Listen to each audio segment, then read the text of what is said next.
Hello, this is Daniel Vayon with the Daniel Vayon Gazette Pod.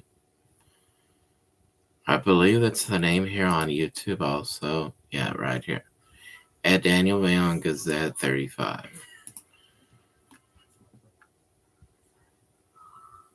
I am not going to say when I'm going to do this because this moment in time, I don't really know. However, I will say this. If y'all like, um, if y'all would like me to look at the old videos, by the way, you can see right here I have tape around my finger and this. I believe I got tape like this from Amazon because I knew it would be a good idea to practice trying to see if I can use tape like this. I just discovered. I mean, I didn't just discover that how to do as small as I can and pull it off. Literally, if you pull it off quickly, you won't waste a lot of tape on here. But if you go on Amazon like I did and you find an entire box like this, and I really forgot what kind of tape to call it. So that's why I like to do research like I have. However, I forgot to take tape off of my finger, so that's why I felt the need to explain this. So, what I wanted to share with y'all was I just said earlier how if y'all like for me to show the archived video, archived wrestling content while I'm talking about it, then I'm gonna start recording more of the episodes that were a prelude to the original Starcade event in '83, and I already uploaded my look back at the first ever Starcade event on Rumble. But what I'm gonna do here on YouTube, because I just did some research on this too. I just told my mom that because I it cost too much, it had cost me too much money to continue paying traditional cable as well as a streaming services and doing what we like to do to enjoy ourselves when we're not in the house.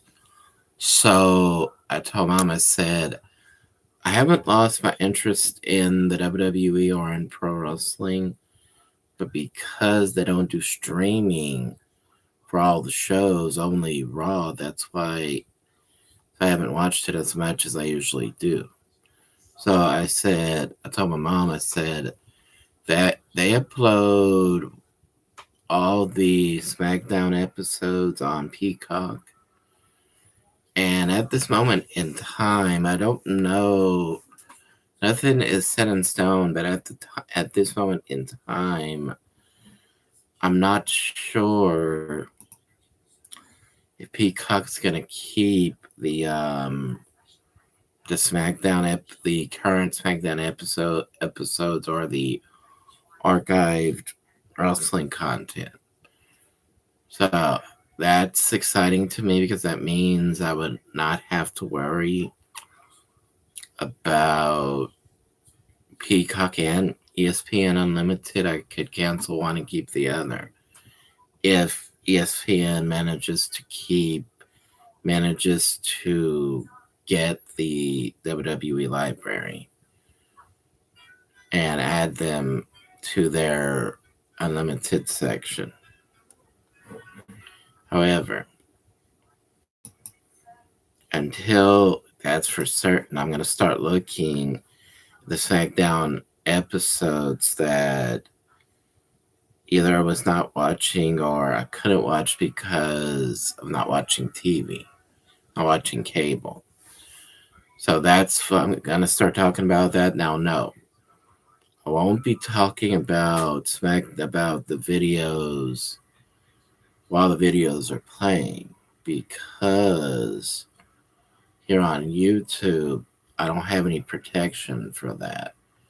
But on Rumble, I always set the video, the license, to where I don't make money off of the watches I get on the videos. So if y'all do like me recording the old school shows and talking about them, then subscribe on Rumble. RumbleTV.com, I believe. However, I will continue doing shows here on YouTube for as long as I can record and upload videos here. I'm gonna start all the way in the best way I can really think of doing this is to look at what happened after WrestleMania, because that's really what I think is important in my personal view of it. They had great pay-per-views and great um, stories, except for John Cena turning heel. That was the most confusing. That was the most confusing angle, and the way it did it. It not only was it confusing, they should have planted seeds of a heel turn, which is why it was confusing. Secondly, after after it gained steam, they didn't do anything to make him look like a heel. That was what ruined the heel turn also. So whereas I do know that story was disappointing in itself. However, seeing seeing the full length matches and segments that turned Alexa Bliss and Charlotte Flair into a tag team is really what I'm looking forward to seeing in these new episodes that I don't really remember seeing this year that are on Peacock. I just thought I'd share that and promote that, and I don't know if it's the laptop, if it's the desktop, whatever it is.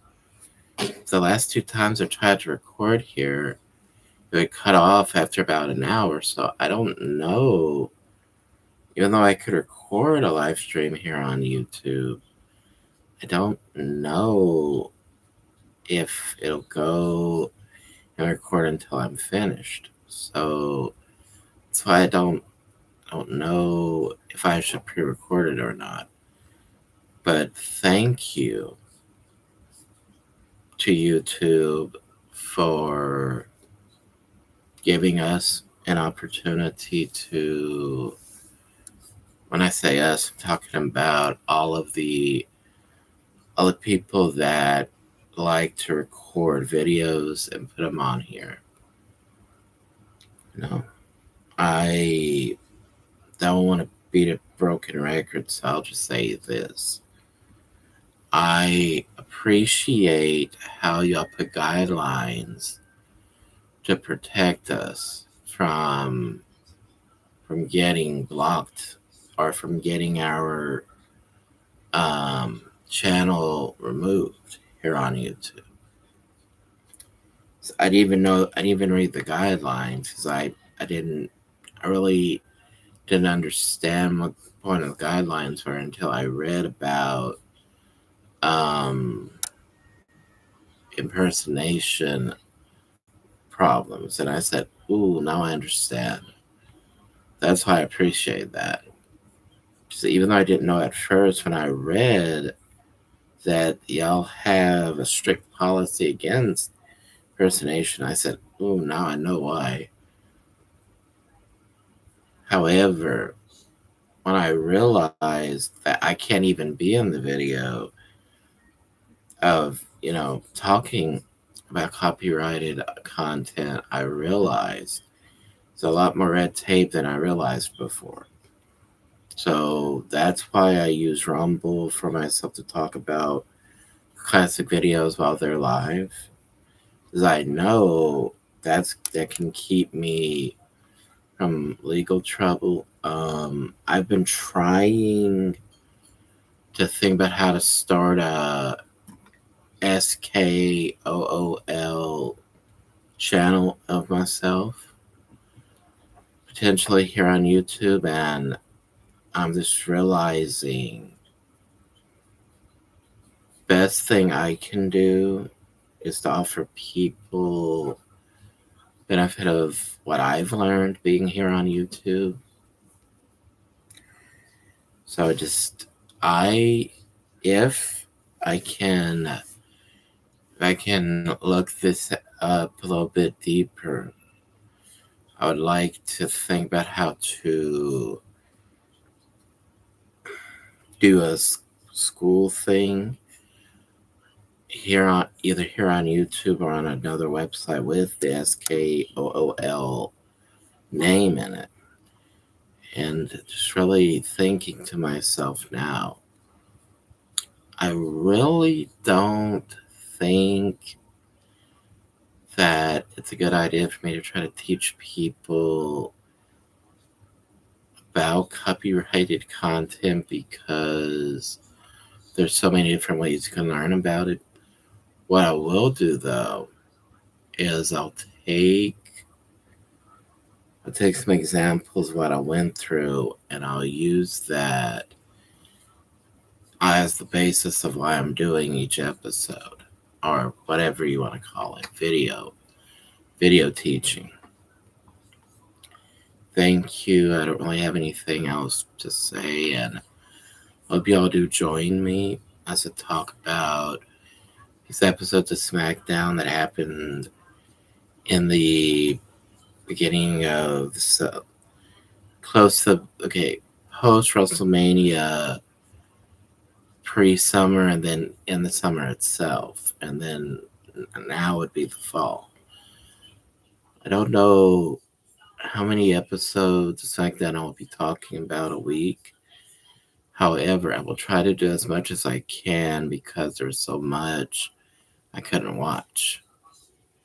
All right. Thank you. And I'll even promote the episodes I know that are important so that y'all will know exactly how much to expect from next week.